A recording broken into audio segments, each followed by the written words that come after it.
ಜೈ ಶ್ರೀಮಾತಾ.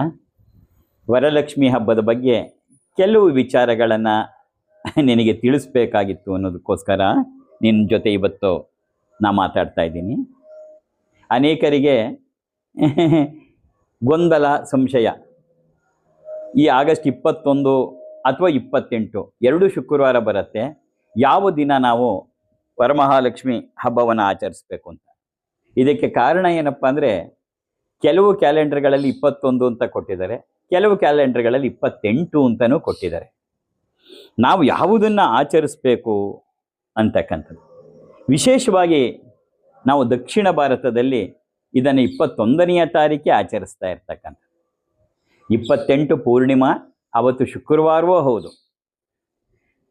ಈ ಭವಿಷ್ಯೋತ್ತರ ಪುರಾಣ ಮತ್ತು ಸ್ಕಾಂದ ಪುರಾಣದಲ್ಲಿ ಏನು ಹೇಳಿದೆ ಅಂದರೆ, ಪೂರ್ಣಿಮೆಯ ಶ್ರಾವಣ ಶುಕ್ಲ ಪೂರ್ಣಿಮೆಯ ಹಿಂದಿನ ದಿನ,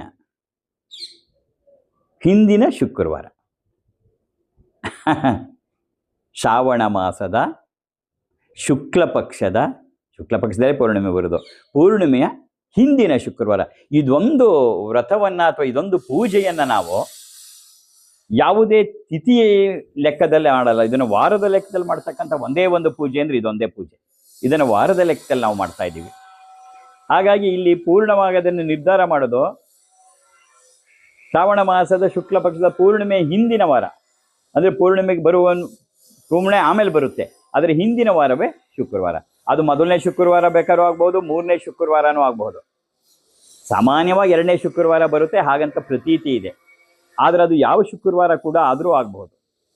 ಹಾಗಾಗಿ ನಾವು ಆ ಶುಕ್ರವಾರದಿಂದ ಮಾಡೋದು. ಇಲ್ಲೇನಾಗತ್ತೆ ಅಂದರೆ, ಅವತ್ತು 28ನೇ ತಾರೀಕು ಪೂರ್ಣಿಮೆ ಇರುವುದಾದ್ರೂ ಕೂಡ ಅದು ಕೇವಲ ಬೆಳಗ್ಗೆ 9 ಗಂಟೆ 21 ನಿಮಿಷದವರೆಗೆ ಮಾತ್ರ ಇರುತ್ತೆ.